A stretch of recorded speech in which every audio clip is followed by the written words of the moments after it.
Salut tout le monde, aujourd'hui on se retrouve pour une toute nouvelle vidéo, j'espère que ça va vous plaire. Je vais vous parler de 3 mangas différents que Doki Doki m'a envoyé, en commençant avec le tome 1 de Reload. Je vais donc vous lire un petit peu le synopsis.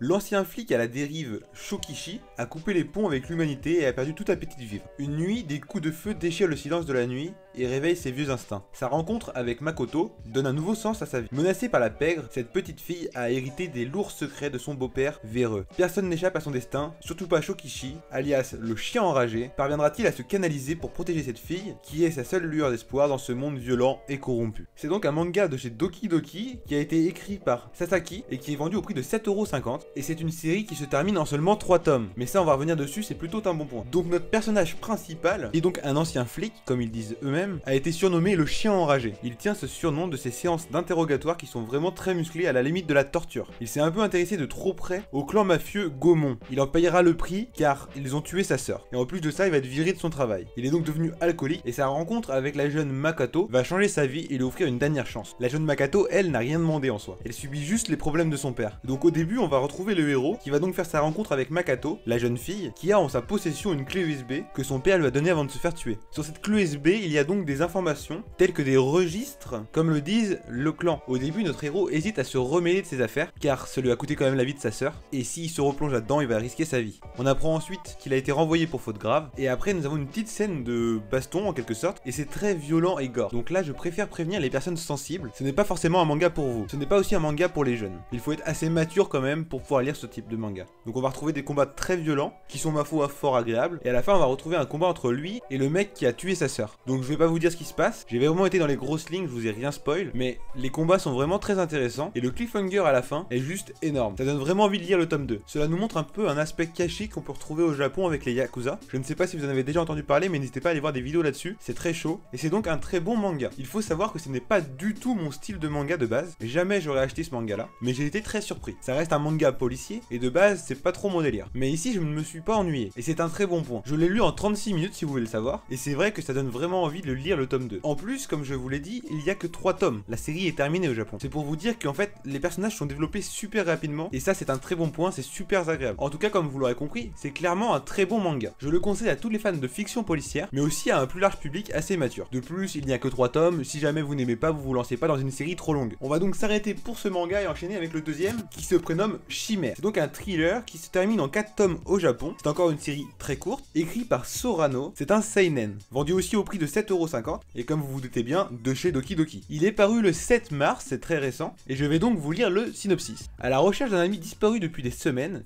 Lucas est bien loin d'imaginer ce qui l'attend dans les bas quartiers de la mégapole. Sa meilleure piste l'amène la nuit devant un cabaret où il est rué de coups. Grâce à l'aide de la belle Yu et de l'intrigant Longshan, 2 artistes marginaux, Lucas retrouve la trace de son ami prostré dans un appartement. Ivre de rage et couvert d'écailles de lézard, ses jours sont comptés. Il y a eu de nombreuses victimes de cette maladie de la chimère, un mal que connaît bien Longshan qui cache en lui un terrible secret. Ensemble, ils décident de braver les dangers de la nuit pour retrouver l'origine du mal et l'éradiquer. Donc ici dans ce tome, il y a plusieurs points intéressants. Tout d'abord, je pense développer le point qui m'a le plus intéressé, c'est le côté un peu des deux sociétés. C'est-à-dire que d'un côté il y a les riches et d'un côté il y a les pauvres. Et dans ce manga, c'est super bien développé. Ici nous avons donc une histoire d'amitié avec un riche qui va vouloir aider un pauvre. Et en l'occurrence, les autres ne trouvent pas ça normal. Et cela peut se comprendre. Les pauvres qui vont aider du coup notre ami riche, oui j'ai oublié les prénoms, vont un peu se méfier de lui, ce qui est logique. On va donc apprendre que notre cher ami est donc en possession de la maladie de la chimère. Nous ne savons pas encore grand chose de cette maladie, hormis qu'il y a des écailles et que tu perds le contrôle de ton propre corps, mais c'est très intriguant. Dans ce tome, en fait, il développe un peu ce truc là, et cela nous donne encore envie de lire le tome 2. Ça pour ça, ils sont vraiment très doués les mangaka. Et le personnage un petit peu principal aussi, Longshan, est aussi tellement intriguant, mais en même temps il a beaucoup de charisme. D'ailleurs pareil, avis aux plus jeunes d'entre vous, au début il y a des scènes un petit peu choquantes, avec de la nudité. Je dis ça comme ça, mais bon, évitez quand même. On va dire que c'est pas donné à tout le monde. Cela reste un seinen, c'est plus pour les personnes un peu plus matures. Ce manga m'a plutôt plu, même si je l'ai un peu moins apprécié que Reload. Ce n'est clairement pas un coup de cœur, mais je vous avoue que si jamais je reçois la suite, je la lirai avec plaisir. Cela reste pour moi une très bonne œuvre. J'espère que la suite, ils développeront très rapidement ce qu'est la maladie de la chimère, car c'est vrai que je me pose beaucoup de questions, et j'espère qu'on pourra avoir de plus en plus de combats, car le combat qu'on peut retrouver dans ce tome 1 est juste trop stylé, malgré qu'il soit bien trop court. Et on va enchaîner directement avec le dernier manga, les 2 premiers tomes de Drop Frame. Ici nous retrouvons encore un seinen de chez Doki Doki, qui se termine en 4 volumes encore. Au cœur d'un mois d'août, Junosuke et 3 de ses camarades se sont lancés un grand défi, réaliser un film destiné à être projeté lors du festival du lycée,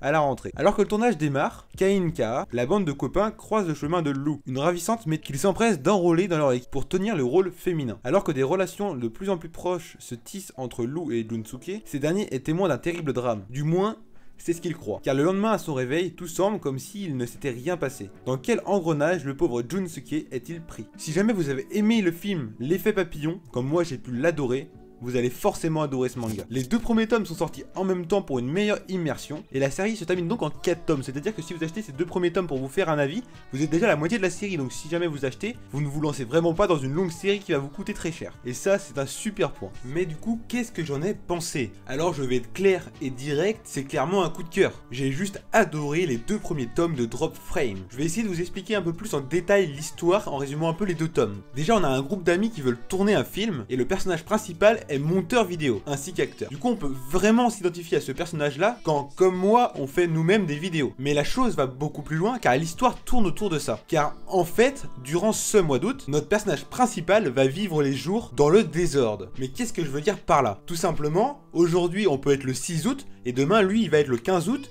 et ensuite le surlendemain, il va être le 1er août. Je ne sais pas si vous m'avez suivi, mais en gros les jours sont totalement dans le désordre. Mais du coup lui, il va être totalement perdu parce que quand d'un coup il va se retrouver à la fin du mois et qu'il va se rendre compte que certains personnages sont morts, alors que lui il était au début du mois et qu'il s'était rien passé, pour ensuite se retrouver au milieu du mois et voir certaines choses, pour ensuite se retrouver en début de mois et du coup revoir les personnages morts vivants, vous comprenez qu'il est totalement perdu. Et en fait ça fait totalement référence au montage où on peut mettre les parties dans le désordre comme on le veut. Et je trouve ça juste génial. Je l'ai dit sur Twitter si vous me suivez, mais j'adore vraiment ce manga. C'est un gros coup de cœur, je vous le conseille absolument. Comme je l'ai dit, il n'y a que 4 tomes, donc pourquoi ne pas vous lancer? J'espère vraiment que Doki Doki m'enverront les 2 prochains tomes, mais si jamais ils ne me les envoient pas, et ben je me les fournirai par moi-même. Car j'ai juste trop envie de savoir ce qui va se passer. Car actuellement, on ne sait pas comment les personnages sont morts, et c'est juste insoutenable. Comme vous l'avez compris, je recommande à 100% ce manga. S'il y a un manga parmi les 3 que je viens de vous présenter qu'il faut prendre, c'est largement celui-là. Après, tout dépend de vos goûts, mais personnellement, j'ai surkiffé. Pour vous dire, pendant ma lecture, j'ai reçu des messages importants, et je ne me suis même pas rendu compte que ça faisait une demi-heure que je lisais et que j'avais loupé ces fameux messages. Je suis rentré totalement dans ce manga, et j'ai juste adoré. Et donc voilà, c'est fini pour cette vidéo, j'espère que ça vous a plu. J'espère que ce format où je vous présente plusieurs mangas d'un coup vous a plu aussi. En tout cas, merci d'être resté jusqu'à la fin, je vous dis à la prochaine pour une prochaine présentation manga. C'était Manga Time, bye bye.